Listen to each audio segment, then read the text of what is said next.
The South Korean military continues to be on high alert in case of any provocations.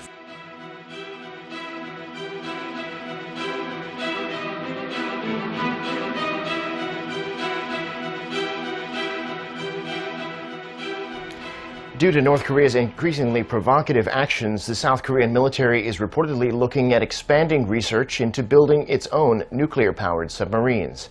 Several local media outlets have cited an unidentified official who says the military could make a final decision on the matter by the end of this year. After considering local and international protocols, another military official said various experts have pointed to the nuclear subs as the most effective way to deter North Korea's threats, but they would go against the Moon administration's emphasis on the denuclearization of the Korean Peninsula. Today, North Korea state television also showed Kim Jong-un at what appeared to be a military drill today, practicing amphibious landings and parachuting drills. 직접적인 훈련 지도를 받게 된 특수작전 부대 장병들의 가슴마다에는 Saturday's test is in defiance of President Trump, who warned about 3 weeks ago that he would unleash fire and fury if North Korea continued its threats. Now, the White House says they are monitoring the situation. President Moon Jae-in is stressing the importance of patience as South Korea looks to improve ties with North Korea. Speaking at a working luncheon with lawmakers from the ruling Democratic Party on Saturday, he said inter-Korean relations cannot be resolved right away and that long-term preparation is key. President Moon joined the lunch after meeting with the National Security Council in response to Pyongyang's latest missile launches. In a wide-ranging speech, he touched on various other subjects such as the economy and the future of the party. The president added that he respects the National Assembly and that he will do everything he can to communicate and cooperate with the opposition parties. So, no word so far from North Korea on today's missile launch, but the regime's state-run media has reported that Kim Jong-un oversaw a special forces exercise simulating an invasion of South Korean border islands. It took place on Friday, the day the regime celebrated its 57th anniversary of the Sanction, or military first ideology. You're looking at pictures of the drills there.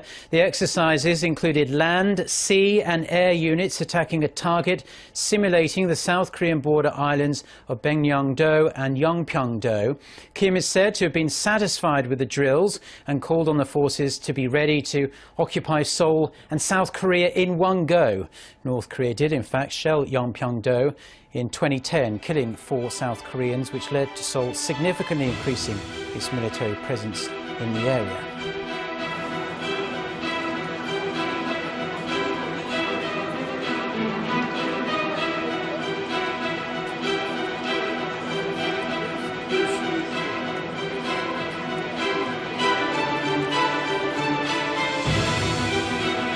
북한은 우리 예상대로 따르지 않는다는 것까지 충분히 알고 있다.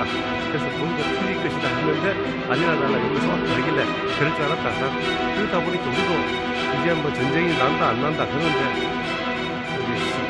쉽게 동요하지 않고 차분히 일상생활을 할 겁니다. TV나 뉴스 같은 데서는 외신에서는 되게 큰 일로 다루고 있지만 사실 아무리 부족하는 사람은 늘상 좀 듣는 일을 늦어져 보이는 것도 있지만 Are any signs of military tensions easing on the border? Well, Daniel, unfortunately, no. Military tensions at the inter-Korean border remains to be at its highest alert, although high-level inter-Korean talks are taking place right now. So what about South Korean military's preparations for any possible provocations from North Korea? Could you give us some specifics? Well, South Korea remains to be on its highest alert level, especially with its loudspeaker propaganda continuing at all of its 11 loudspeakers on the border. Now, South Korean and the U.S. military remains on the second highest level of their 5-level WatchCon threat alert system. A WatchCon level 2 is issued in the case of imminent threat from the north. The Allies are utilizing their full arsenal of reconnaissance satellites, planes, and other military assets. Military officials remain vigilant of any unusual movements from North Korea. The latest launch is also the first since the United Nations Security Council voted unanimously to impose strict new sanctions on Pyongyang in response to launching those two intercontinental ballistic missiles last month. Now, the new sanctions are estimated to cost North Korea $1 billion a year, or a third of its exports. The hope, Neil, was that these sanctions would lead Kim Jong-un to come to the negotiating table sooner rather than later. And if today is any indication, it's more of the same, at least so far, from North Korea.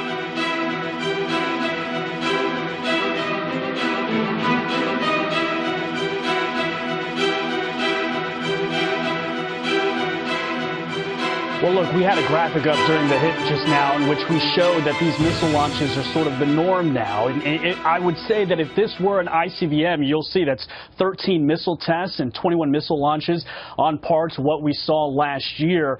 These were short-range missiles. This wasn't the long-form or the long-range missiles that we had seen, the ones that could potentially reach Guam and North America. Now, the administration has said that they would unleash fire and fury if missiles were launched toward Guam. Given the fact that this seems to be more of the same from North Korea, I would expect us to stay monitoring the situation, as they said.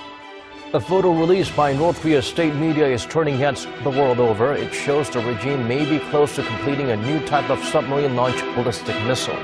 Kim Hyun-bin zooms in on the development which could further escalate tensions on the peninsula. A recent photo unveiled by Pyongyang indicates that the regime is close to developing a new submarine ballistic missile known as the Pukguksong-3. The chart shows the structure of the SLBM displayed behind North Korean leader Kim Jong-un during his visit to the Chemical Material Institute at the Academy of Defense Science earlier this week. Many experts believe that North Korea could be in the final stages of developing the missile. In a recent video, Pyongyang released footage of possible body of a Pukguksong-3 SLBM, so I believe it is near completion. Earlier this year, the regime fired a new intermediate-range SLBM known as the Pukguksong-2, which is known to use a solid-fuel engine. North Korea is trying to perfect the solid-fuel engine since this makes it harder for satellites to detect the missiles before launch. Experts say that the regime could have even test-launched the Pukguksong-3 engine in their recent cold-launch test in late July. I believe the recent 3 cold launch engine tests from the regime were from the newly built SLBM. Experts say North Korea will consider the most effective date to maximize their provocations when planning to test launch the new missiles. Staying with North Korea, fresh new image from the regime appears to be boasting of its technical capabilities, showing the new submarine-launched ballistic missile on the regime's state-run media. Now this after its leader Kim Jong-un ordered for more production of rocket engines and nuclear warheads for ballistic missiles at a chemicals research institute. Watchers say this could be an indirect message that the regime could test-fire the missile soon. Kim Hyo-sun reports. North Korea's state-run media has shown a photo of what is presumed to be a new submarine-launched ballistic missile called the Pukguksong-3. It's the first time the regime has revealed information about its new SLBM. The media outlet also revealed information about its new intercontinental ballistic missile, what looks like the Hwasong-13. The same photos were shown behind North Korean leader Kim Jong-un as he visited a chemicals research institute to observe and learn about the process of manufacturing ICBMs. Kim ordered the institute to expand the production of both rocket warhead tips and solid-fuel rocket engines required for ballistic missiles launched from submarines.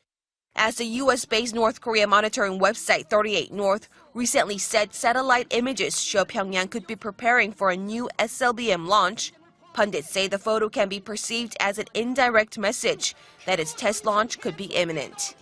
The regime launched the Pukguksong-1 in August last year and the Pukguksong-2 earlier this year. Experts say both missiles use solid-fuel rocket engines.